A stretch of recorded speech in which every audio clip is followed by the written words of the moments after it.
Well, we are in the presidential office with the president of the nation, Javier Milei. Thank you, President, again for having us. Very kind. How are you and the government doing at the moment, punctually, after what were 10 months of management by those who predicted that in April everything would not arrive or fall off? Well, those who, for example, were eating poached meat, waiting for us to fall in April, must be quite fat, very overweight, right? But well, I imagine that they must have reserves of the dust jackets to continue eating poaches. But I say, aside from the humorings, we are convinced that we are making the best government in history. We received an extremely complex situation. Argentina condensed the imbalances of the three great crises of Argentine history. We had a monetary imbalance that was twice what we had in the previous Rodrigazo. Let's remember that in 1975, when the Rodrigazo breaks out in the government of Mar a Estela Martinez de Perón, the inflation rate of 30% levels jumps to 180, that is, it multiplies by 6. If you do that, what we were coming for in the Argentine case is to jump to inflation levels of 1,200. And since the imbalance was double, that was a floor of 2,400% inflation. Not only that, but we also had an imbalance in the central bank that was worse than the one we had in the previous one. Of Alphonse N's hyperinflation, and let's remember that this implied that in the year 1989 inflation was 5,000% with Alphonse N fleeing the government directly. And on the other hand, we had an imbalance in the social level with indicators that were worse than those of 2001. If you combine all that, if all that had exploded simultaneously today, we would be talking about inflation levels of the order of 15,000 to 17,000%. We would be with more than 90% poor and 50% destitute. Now the question is, could that be possible? Yes, I really do. There was one eye-watering indicator that was inflation. Basically, in the first week of December, prices traveled at 1% per day, which is equivalent to 3,700 annually. In the second week, that accelerated to 7,500% annually. And if you take the wholesale price index for the month of December, that gave 54%, that annualized gives 17,000. And if you look, the last indicator of the wholesalers was 2%. That annualizes about 28%. What does this mean? We have lowered inflation from 17,000 levels to 28%. And is it going to keep going down? Have no doubts, have no doubts. But I want to tell you something very interesting about this disinflation process never seen in Argentine history. First of all, because there was no previous hyperinflation. One of the things that facilitates hyperinflation is the liquefaction of assets. Therefore, afterwards the recomposition and stabilization is much easier. The second issue is that there were also no expropriations, there was no Bonex plan, there was no central bank debt default, or things like that let's say lowered the pressure on monetary policy. Not only that, but we also did not do price controls. We did not set the exchange rate. And we also did relative price recomposition. We have also been raising the tariffs throughout this process because they were stepped on by the previous government. And today, basically, the tariffs cover more than 80% of the cost. Therefore, to have done all this in this span was, let's say, truly incredible. That is, there is no historical record of having done anything of those characteristics. Therefore, in terms of inflation, which was one of the elements for which people voted for us, let's say we are complying strictly. I tell you more, retail inflation at 3.5%. If one takes that the induced inflation of the program having to do with the devaluation of what is called the peg crawling, and having to do with the international inflation of inflation would be traveling at about 1% per month, which is the pure inflation of the program. That's 13% a year. In other words, inflation will continue to fall from here on. In the last month, Deflation has manifested itself in imported products, and deflation in food has also been seen in recent weeks. In addition, if you take in terms of the basic basket, the inflation of the last month was 1.7%. This is very important because what hits very hard about what is called the indigence line and the poverty line. 18 next year, could it be inflation? We don't talk about projections, that is, you can do them basically as a scenario to have an order of magnitudes. But in principle, I don't like to talk about projections. Let's say economics is science and human action, therefore, if I tell you, what are you going to be consuming in 15 days from now? You don't know. Well, imagine if I have to make the projection for 47 million Argentines over the course of an entire year. It's a pipe dream. You might have an idea how. Not only basically what we work with is scenario hypotheses, and based on that we are moving. I'll leave the screenings and stuff to you. For what they are dedicated to doing that kind of thing.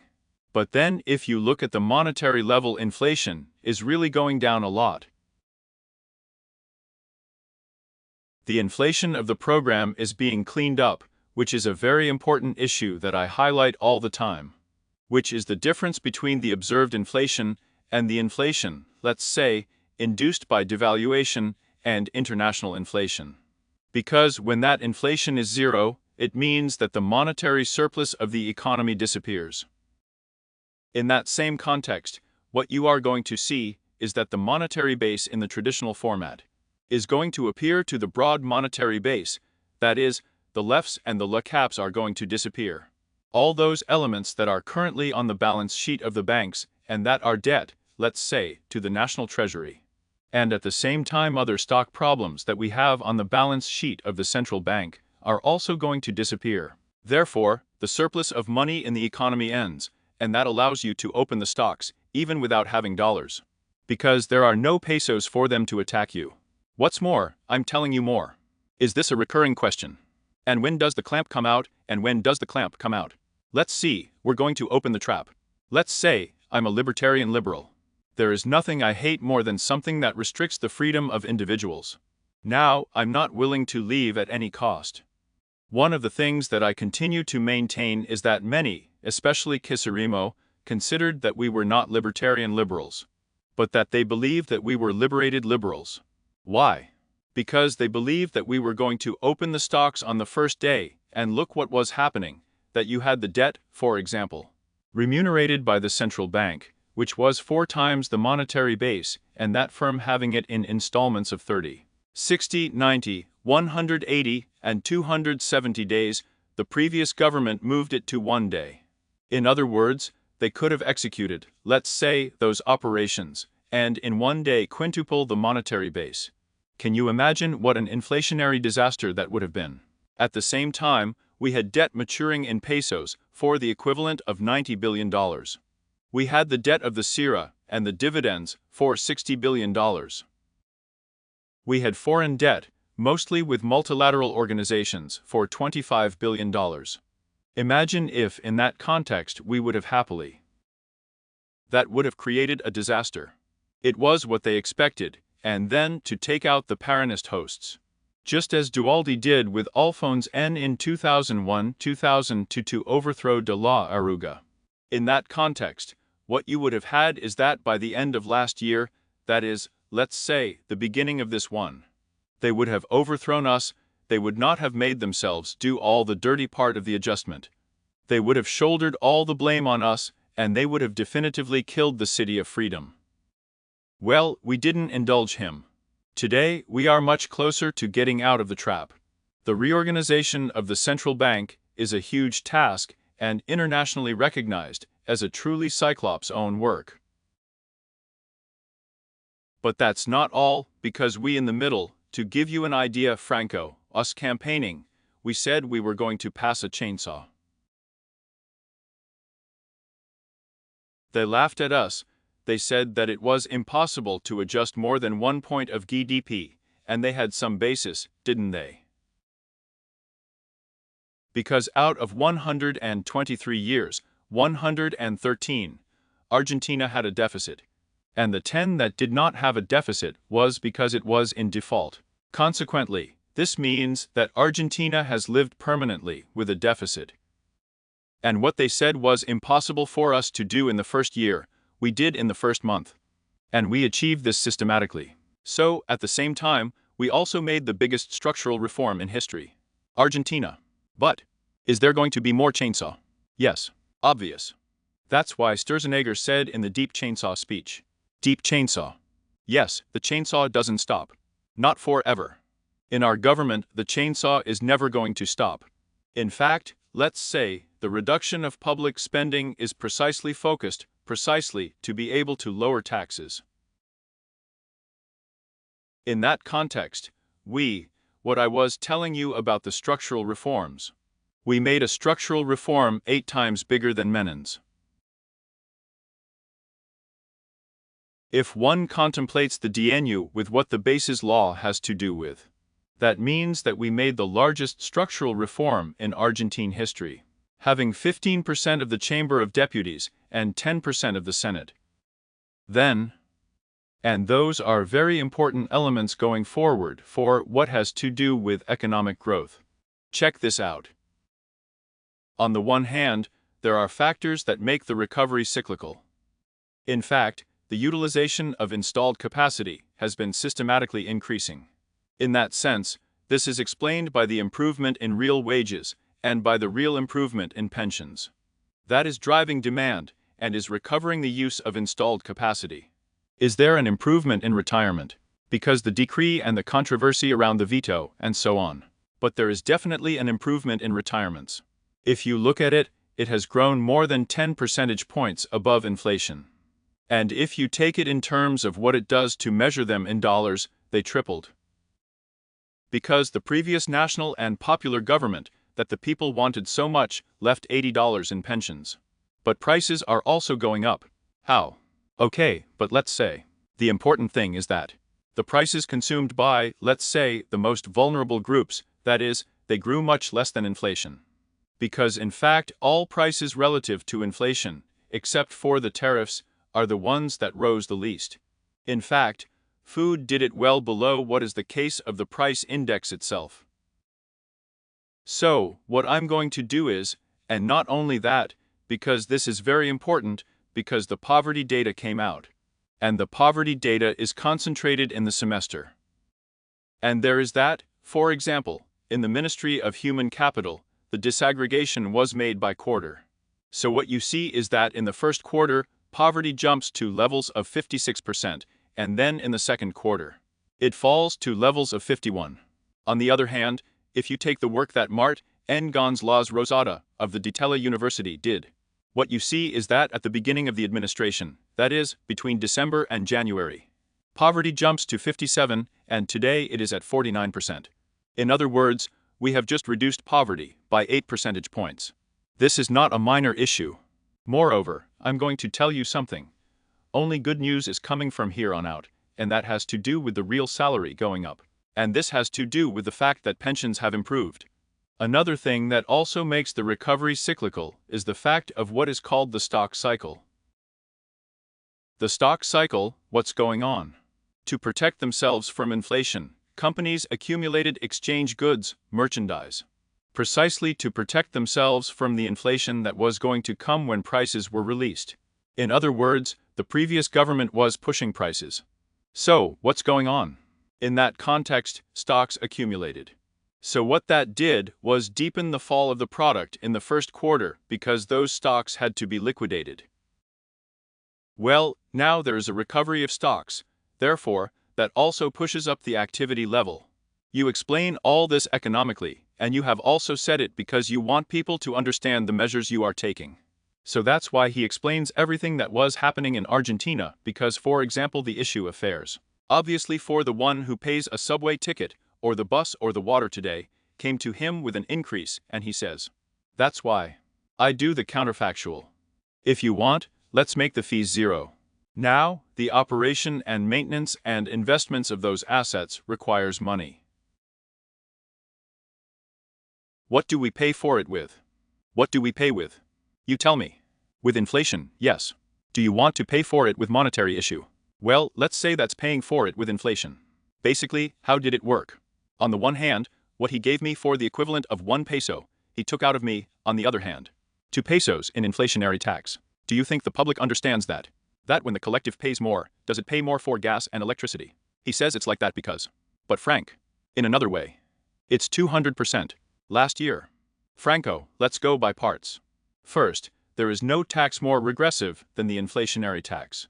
It is a tax that hits the most violently, between 25 and 30 times harder those who have the most vulnerable. So, I mean, the inflationary tax is a scourge, a cancer, yes. What happens is that it's a way of deceiving people. But the inflationary tax is tremendously voracious, and we have decided to end that tax. In fact, the previous government issued 13 points of GDP to finance the deficit. We take that to zero. No minor issue. Because the fiscal adjustment of the Treasury, and the quasi-fiscal adjustment at the central bank, the adjustment we made, was 15 points of GDP. So you want to finance it with inflation. The remedy is worse than the disease because in addition, you distort all the relative prices, and therefore the economy you have is smaller. With which, let's just say that's tremendous. What other way do you want to do it? I mean, because. No. But. Do you think the public understands this? Because I mean, on the other hand. The Peronism. Turn. The lowest rate. Let's see, Franco. And it's going to happen next year, the election year, there's going to be that speech of. Okay, let's say, I can't do economic and political policy, let's say, by looking at public opinion. I have to do what is right, what needs to be done. That is, by that way of looking at public opinion, whether the polls say, or if people say, or whatever, what is the problem? The problem is that for doing that, we have been in decline for 123 or 124 years. Argentina entered the 20th century, being one of the 3 richest countries in the world. Today he is in the middle of the table. What do you think? That's free. Argentina is a land of opportunities. Today Argentina has 50% of the poor people. It has, let's say, 2 out of every 3 poor children. That is, if you want to keep doing the same, we will be getting worse and worse. We are proposing something else. For example, I was telling him about the reforms of the Basic Law and the DNU 7023. Well, that set of structural reforms means that Argentina lifts 90 posts in economic freedom. In other words, Argentina is starting to have institutions that are similar to those of Germany, France, and Italy. What does that mean? That Argentina is entering a path that, for example, could be doubling GDP per capita in the next 10 years. And that would be a welfare gain for all Argentines, and would also be a tremendous boost to reduce poverty very strongly. But we didn't just do that, because there are other positive things too. For example, the fact of ending inflation. By ending the price distortion that inflation means, resources in the economy are allocated more efficiently. This also facilitates economic growth. Not only that, but also, because this is very interesting, the fact that we have achieved fiscal balance. And we have reduced the country risk from 3,000 to 1,100. Well, this is not trivial. First, because if you have a country risk of 3,000, the GDP in Argentina would be 400,000 millions of dollars. With the country risk below 1,100, it is at least at $600 billion. That is to say, that irresponsible policy of running a fiscal deficit, of spending irresponsibly, causes us to lose 1/3 of GDP if you want. Or, we made the Argentines earn an additional 50% of GDP. I say that as a way of expressing it. But this is also interesting, because the lowering of the interest rate is because the country risk goes down. You lower the country risk, you lower the interest rate, that allows you to accumulate more capital. When you accumulate more capital, the productivity of labor is higher. Consequently, higher wages can be paid, and therefore, poverty and indigence fall. So, this is the way in which a country comes out, a country becomes a civilized country. We've already done this ourselves. We did it in 1860, and from being a country of barbarians, in 35 years, we became one of the 3 world powers. So I say, can it be done? Yes. You want to take closer examples in history, take Ireland. Ireland was the most miserable country in Europe. In 40 years. Do you know how much is the GDP per capita of the United States? No. $70,000. Do you know how much is Ireland's? No. Take a chance. More, he's older. $105,000. In other words, it is 50% larger than that of the United States. See what can be done. And now, was this a very good week financially? No. You said it just now, the dollar went down, the country risk went down. Was there a noise on the street now?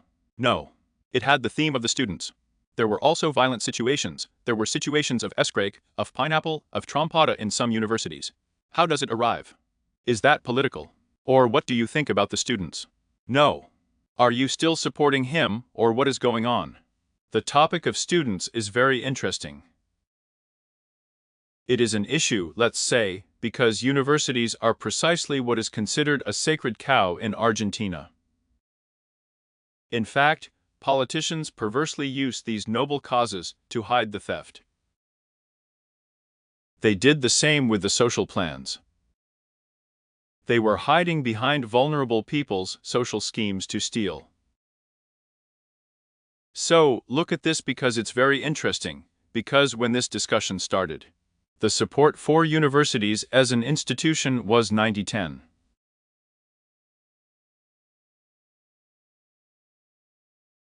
Today that number is 50-40.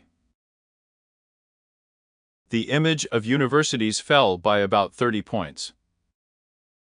Well, this is not just because.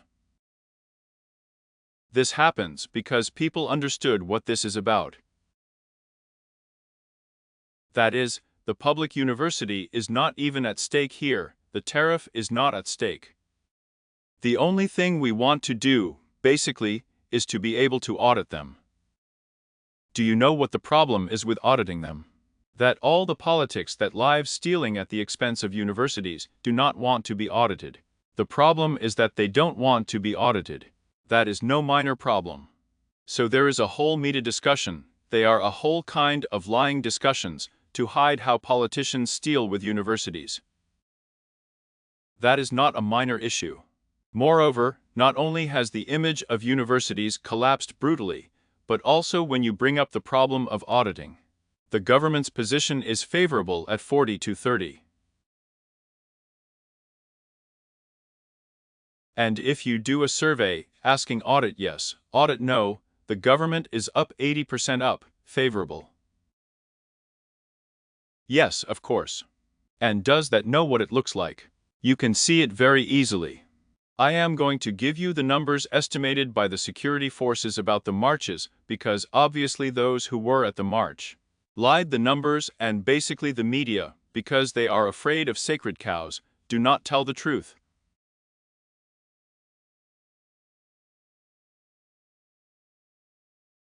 That is, because they are more aware of how people are going to react.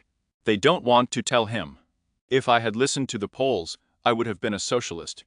Because when I started TV, people seemed to forget that I was facing 15 people to 1. Where I was the only one where I defended the ideas of freedom, I was lonelier than Adam on Mother's Day. Being a liberal, when I defended the ideas of freedom, was a bad word. And the meetings of liberals in an elevator were plenty of place. That's changed, clearly. Well, that's a plus point. Now notice this. I'm going to tell you about the official numbers of the forces. Then you correct as you want, I have no problem. I'll give you the numbers we have. You have that in the first march, there were 230,000 people. In the second, there were 60,000. That is, he fell to a quarter. I mean, he lost 3/4. 60,000? You can collect 60,000 people with the whole Peronist apparatus. That is, for example, only with truckers can I put together such a march and some additional unions. If you add to that Quizerism, you add to the left, you add to the radicals, that is, you have the whole ghost train there. And 230,000. They fell to 60,000. Do you know what that means? That there were almost no students at the second march. And do you know what it is that you realize too? That when the veto was voted on in Congress, they made a call. They gathered very few. I mean, what does this mean? That the students began to realize that they were being used to defend the theft of politicians who live off the universities. Not only that, if you notice, it's very interesting what's going on with when they want to do the shots. Because those students who want to go to study, that would be the logical thing, wouldn't it? Wanting to go to study, they are attacked, beaten, either by the Quirinists, by the left, by the radicals. That is, precisely those who are deeply related to the business of universities. And this is very interesting, because still people are revealing themselves. That is, if you look, the universities are all fragmented there. The last demonstrations that really took place, let's say, were 1,500 people, 300. Therefore, let's say what you see that has been degraded, and that the students became aware that they were effectively being used politically. I was not going to come back now in the budget when the 2025 education budget is discussed. Well, that's what it's for. The government believes that. No, that's what it's for. That's what the is for. Let's say the Congress. Look, I sent a law that is zero deficit. If you want to increase one game, you have to lower others. That's it. Look, it's easy. That is. Do you want more budget for education? Let them take it out on someone else. Let the politicians determine it. Look, it's easy. But the zero deficit is not negotiable. He felt accompanied with the veto when he had to veto the pensioners, and there were 87 deputies. Now when he had to veto the issue of financing. And obviously, and I have expressed my gratitude to all the members who are not from the Freedom of Advance who accompanied. The truth is that I am very satisfied, because these are people who have decided to put the interests of the fatherland first, over, let's say, the petty interests of politics. I think the most disgusting, most creeping and miserable image of politics was shown by Miguel Pichetto's speech.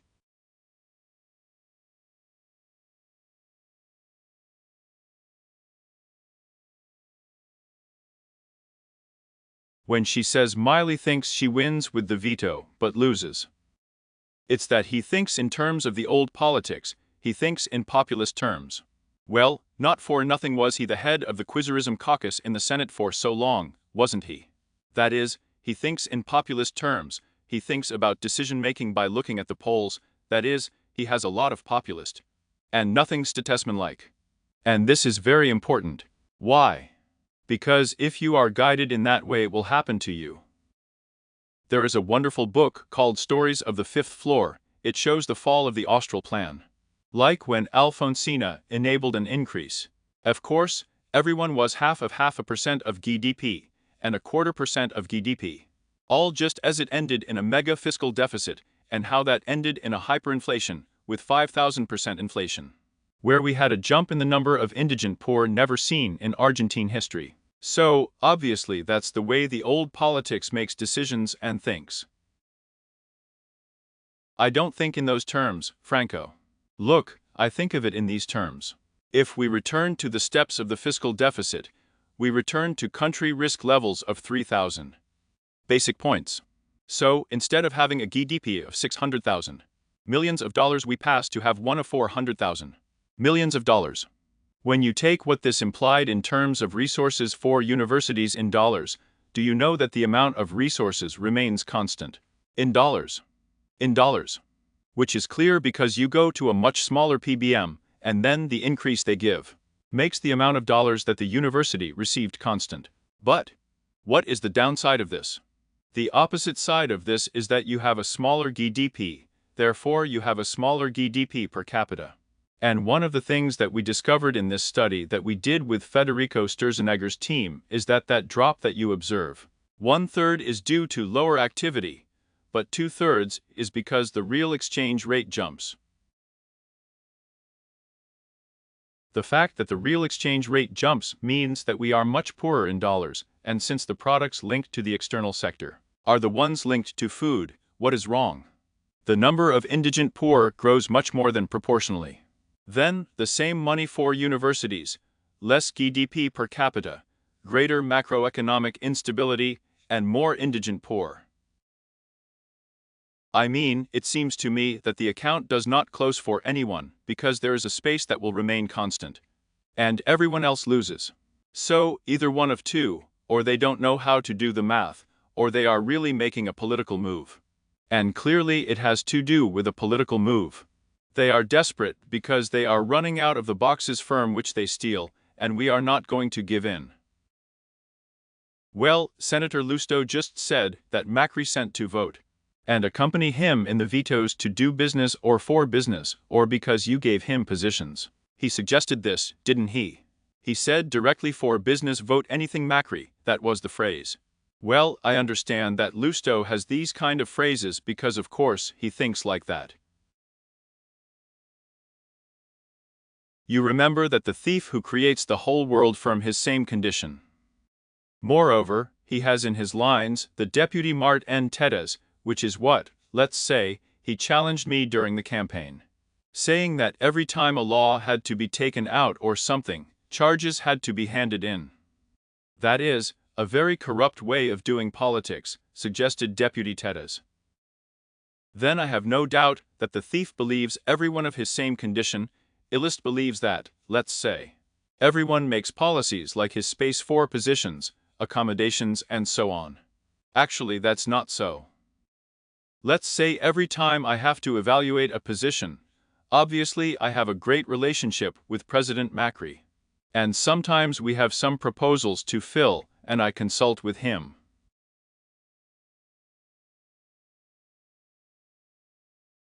Because the truth is that experience has an important value in these things, and then there are sectors that are very delicate, and I discuss them with him.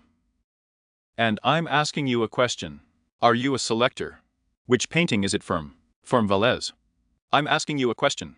And if you have a great Chicago player, wouldn't you put him? Yes, of course.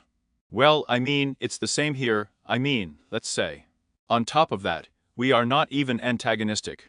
So, what is it that I want to say? If you can provide me with valuable people to solve the problems, I have no problem incorporating it into the structure.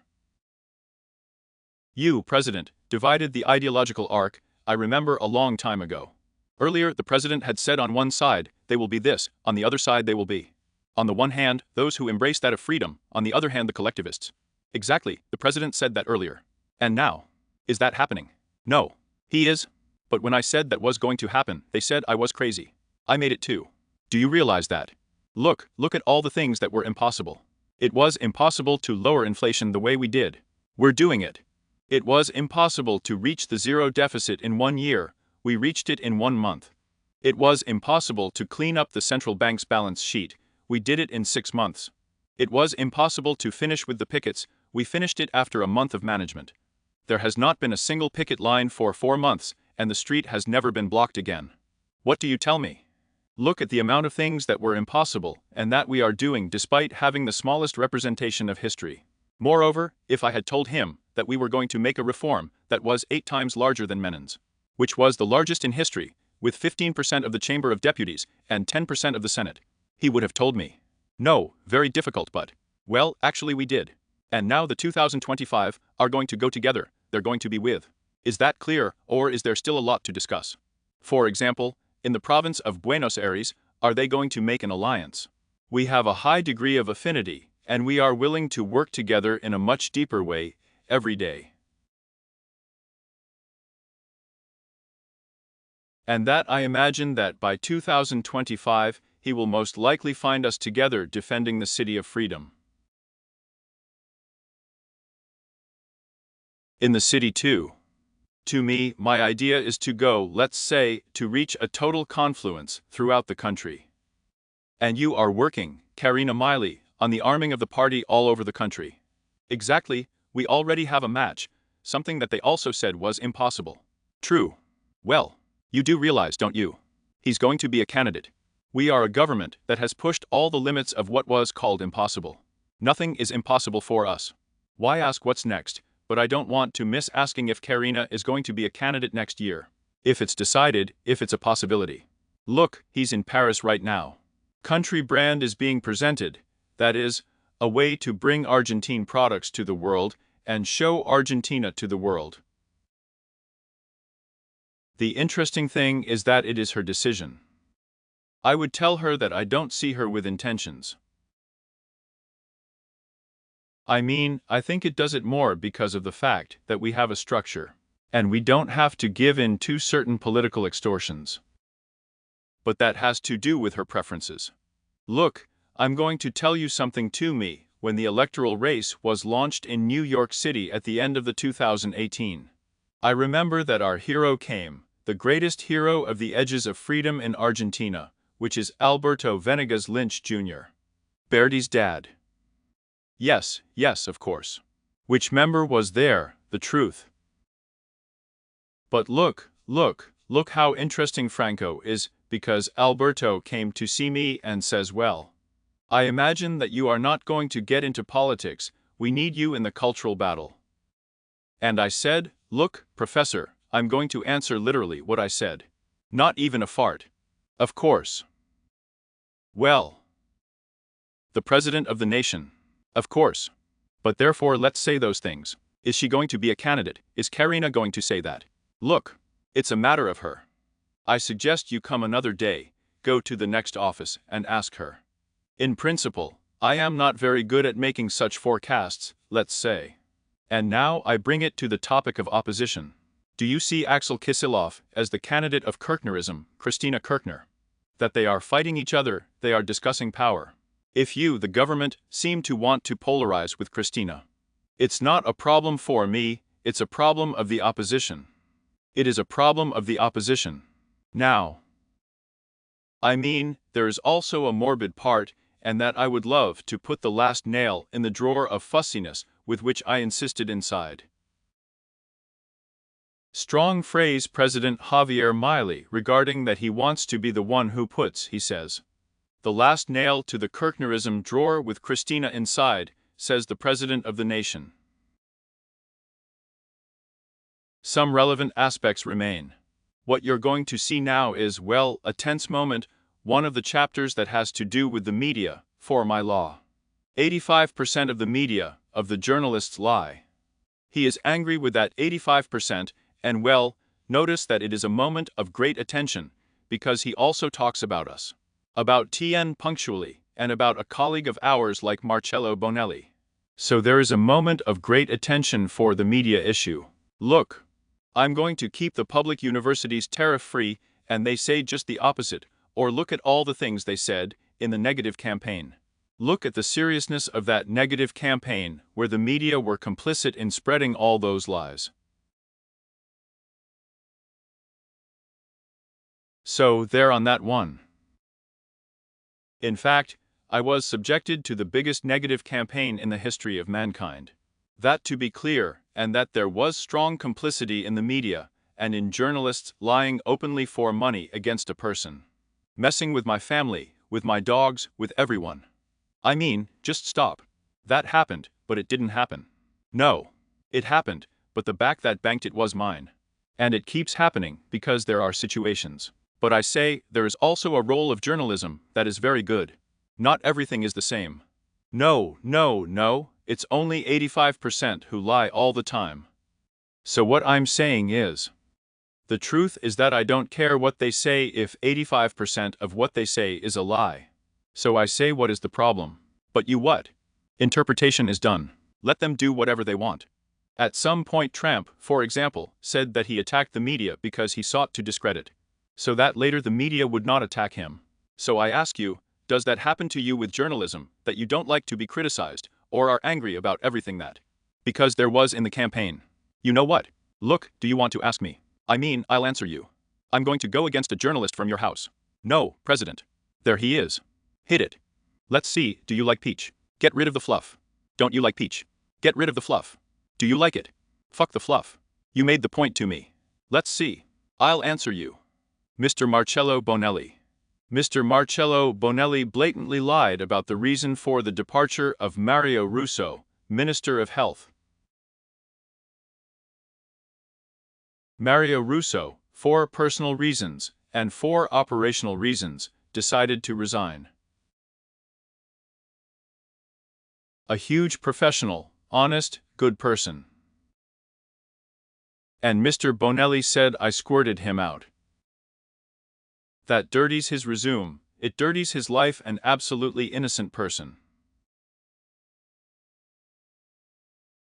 Not only that, not only that. Not only that.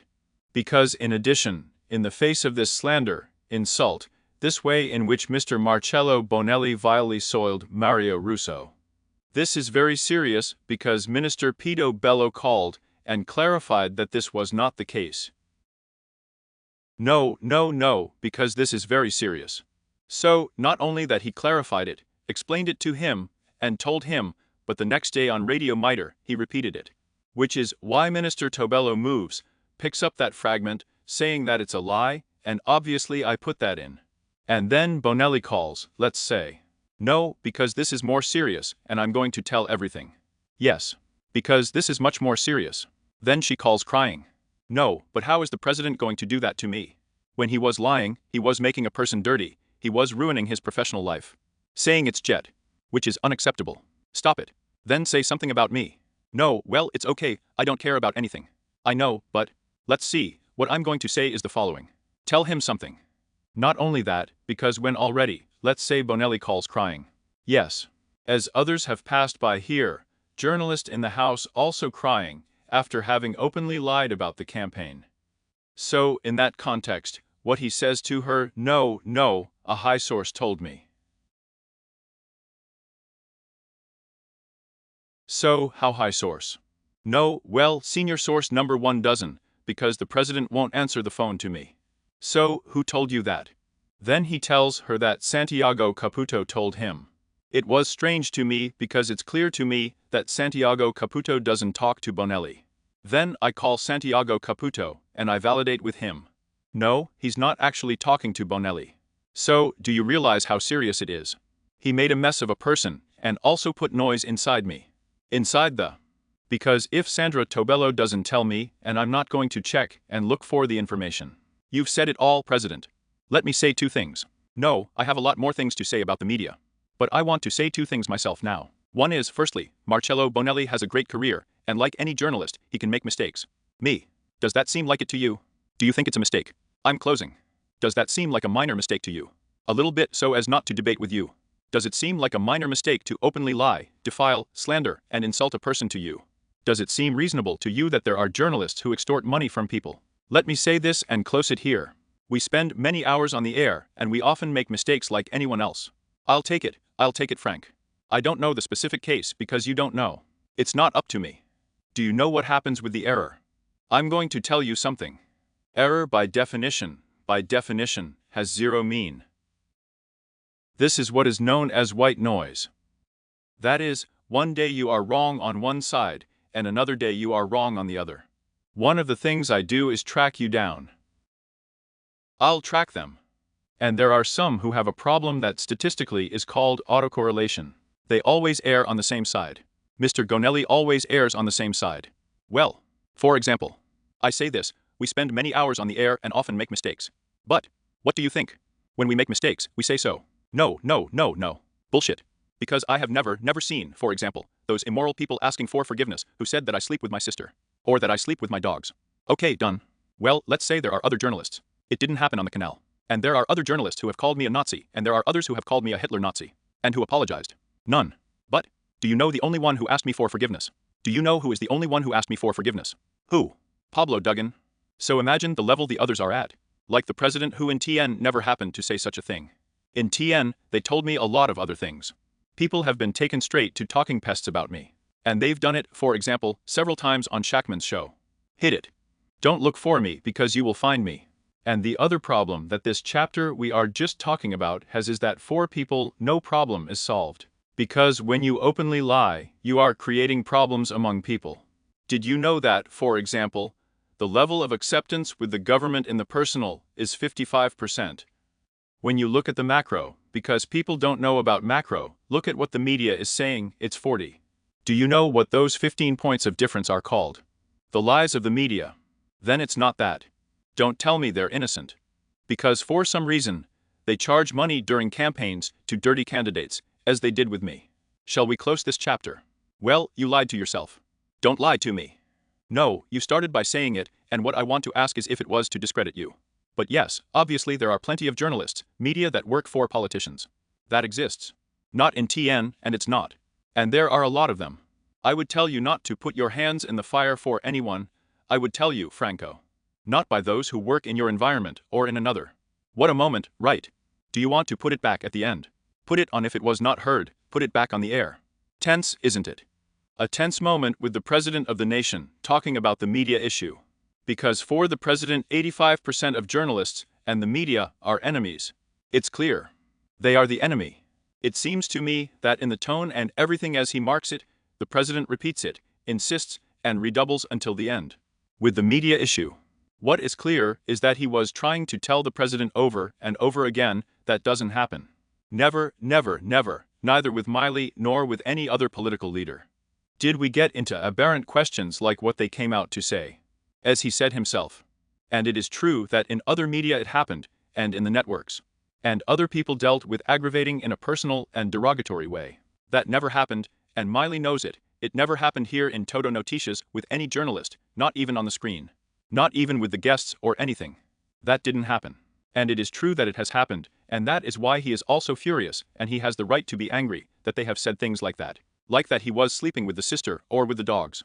That never happened in all the news. And besides, the chapter on the topic of politics has never covered candidates or paid campaigns for anyone, and that's why. It has the trajectory it has, the audience it has. Besides, the audience has to do with the credibility he has had all this time. But of course, it's a difficult moment because the president is angry with a lot. Well, he puts it, imagine, 85% of the figure he talks about that the president holds or believes are liars or defames him.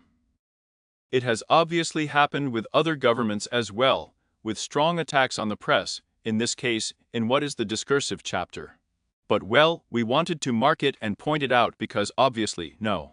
In addition, let's talk about colleagues like Marcello Bonetti, that we are going to talk to him. I don't know if we already have Marcello, but we're going to talk to Marcello. Because he also talks about a chapter that has to do with Marcello's journalistic work. How are you, Marcello?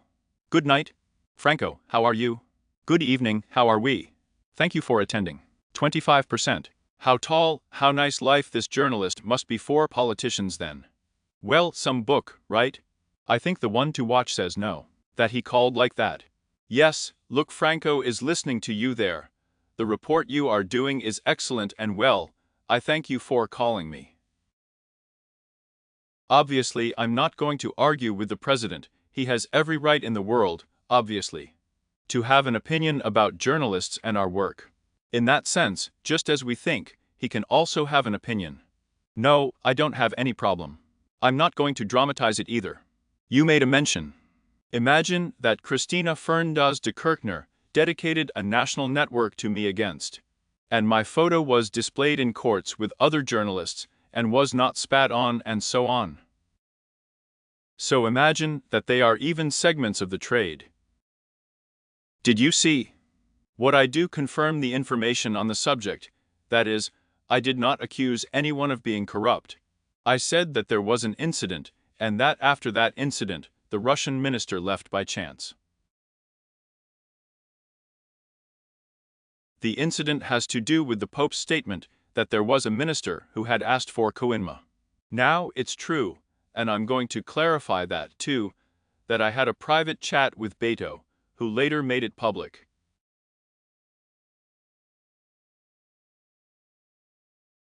I usually, you see, as I imagine you have talks with many officials, leaders who are private talks. But well, she made it public, I have no problem. And she clarified to me that no, that the information that she, well, gave me was that no. That she had not left because of a fact of corruption.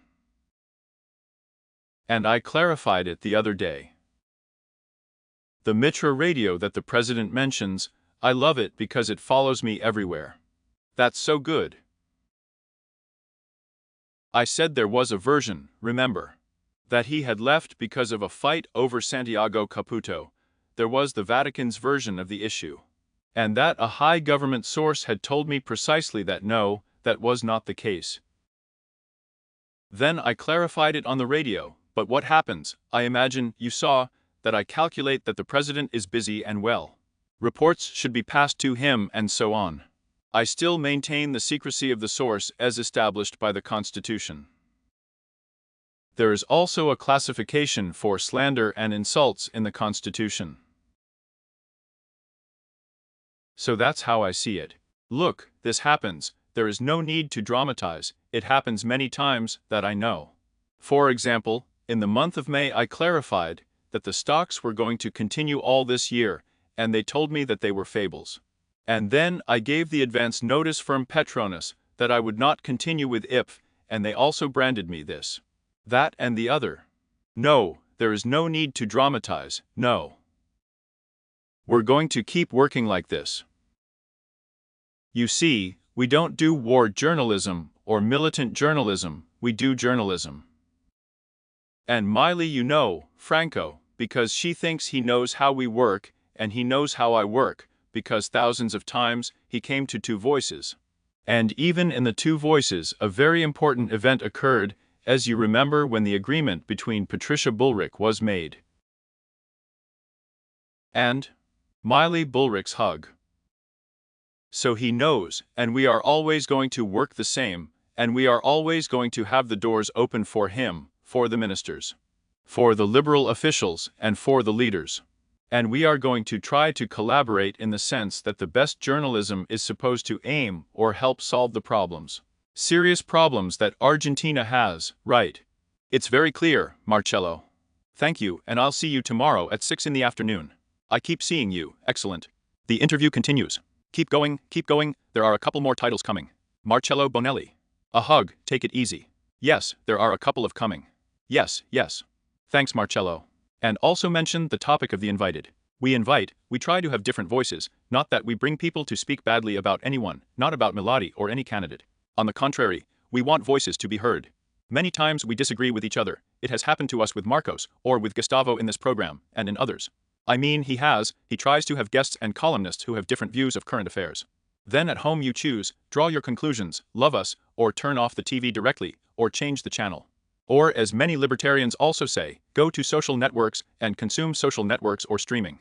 Everyone is free to choose what they want to see and whom they want to follow.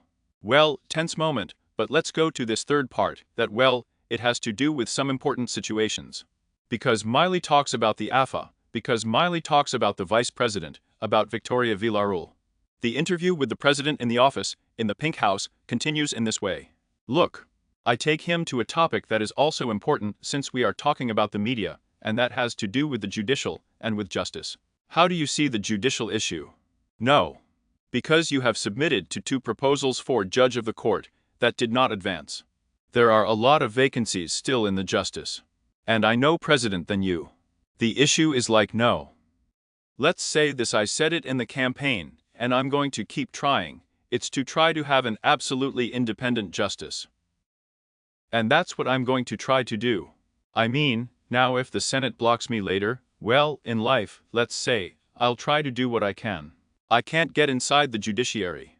You guys, more of the actions that I have to name, let's say, as the case, let's say of the 2 judges that I proposed for the court. But there are also vacant courts, and that happened in the previous government and it is still happening.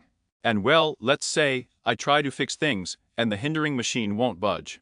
But well, let's say, this is what it's all about. That's how democracy works, that's how institutions work, and basically I'm going to keep working on having an independent justice. Now if you notice, we still did an enormous job in judicial matters, because we promoted the trial by jury. Not only that, let's say, we are working, let's say, we have presented a reform of the procedural code. A reform of the criminal code. So we have, let's say, sanctioned, let's say, we have half a sanction of the law of, for example, the DNA of rapists. Not only that, we are promoting the reduction of imputability. We are promoting the anti-mafia law. Hey, we're doing a lot of things.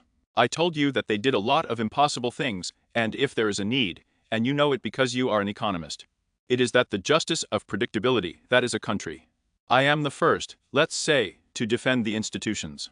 So let's say, notice that, let's say I'm extremely verbose in that. Are you going to China in January? It is highly likely that he will go to the Zilaka meeting. Is that in January? It's in January, yes. But are you planning a bilateral meeting with the president of China, or is that not there yet? It is possible, as it could also become possible, in case it occurs in another instance as well. But relations with Chinese as well. Relations with China are excellent. I mean, the truth is that they surprised me because they are an extremely friendly partner, and not only that, but that's all they want. Is not to be disturbed. That is, and the truth is that if all they want to do is market. He said that phrase, what do you mean don't bother them? What would it be? What? No, let's say, that is, not to get into confrontations, that is, what they want is to be a business partner. The truth is that the products that China needs, let's say we are large producers. Therefore there is a mutual welfare gain from exploiting trade opportunities. And does that have any impact on the relationship with the United States that you have always marked as a priority? Well, in geopolitical terms, I am an ally of the United States, of Israel, and of everything that is called the free world, which are all liberal democracies. In other words, I am for the free world and against autocrats. And that has to be made very clear to him. I said that in the campaign, and look at this, my position in favor of Israel, defending, let's say, Israel's right to legitimate defense, which was the one that was the most profound. Not only that, I also reaffirmed it at the UN, not only that, but I was also the first to defend Ukraine against Russia. Then you will always find me on the right side of history. China is also a communist country. Well, okay, let's say, but as long as we say, I mean, don't mess with other countries. And I know I asked him, but there is so little missing, he asks again. On the 5th of November, they vote in the United States. President, do you care whether Trump or Kamala Harris wins? I'm going to explain. Again. When I asked him, he was at Biden, so I can ask him. I'm going to ask him again, I'm going to tell him back. I was elected to be the president of Argentina. Strategically, I have decided to be an ally of the United States, and that is regardless of my preferences. Whether the Republicans win or the Democrats win, I'm going to remain an ally of the United States. Very clear. 3 final questions. 1. Specifically the AFA theme, football theme, are you following it? Yes, clearly, because it seems to me that it is one of the most important battles to give. Firstly, because Argentina is the hotbed of the world. In other words, the best football players in the world come out of here, and we could have a much better quality local league if it weren't for the shady dealings that the AFA has. In fact, the General Inspectorate of Justice ordered that I don't know that it was invalid to make the early elections that Mr. Tapia proposed. I mean, they look like Venezuela with Maduro, don't they? That they brought Christmas forward. Well, the elections were brought forward irregularly. Therefore, this cause is going to continue in justice, and besides, there should also be an opening of mind on the part of people about that no one is obliged to change their corporate model. But if someone wanted to do it, they have to give him the possibility. I mean, what's the problem? Why does it bother them that people can choose? Why can't you choose the way in which you are going to associate with others? Why, if you decide on a corporate format, let's say, the AFA is going to be chasing you? Because it is not the format that favors the irregular things that the AFA has, which we are also going to investigate. Are they going to investigate her? No, what do you think? In what sense are they going to investigate her? We were going to see, let's say, because maybe they have irregular situations. Is that going to be done by the General Inspectorate of Justice? The body that has to review these types of issues will do. And I also ask you about Victoria Villarreal. What did you think about the visit? Because he started the interview talking about the Rodrigazo of Mara a Stella Martínez de Perón. And I kept thinking, what did he think about the bust in the Senate, and the photo besides his vice president? Accompany that. I wouldn't have done it. For me, the case of Mrs. Mara a Stella Martínez de Perón, let's say, does not enhance women, but I think quite the opposite. I don't think he got to that place because of his merits, let's say intellectual and professional. I think that there is an error. Not only that, but it also seems to me that being, let's say, a government of the characteristics of that of Mara a Stella Martínez de Perón, that resulted in the Rodrigazo, that involved a 6-fold increase in, let's say, the inflation rate, to quintuple the number of poor, seems to me that it is not a model to follow. And it also does not seem reasonable to make a claim of someone who created the AAA, and who also signed the annihilation decree during his government, when in fact the armed forces and the security forces had been fighting the guerrillas since the year 69 with other instruments.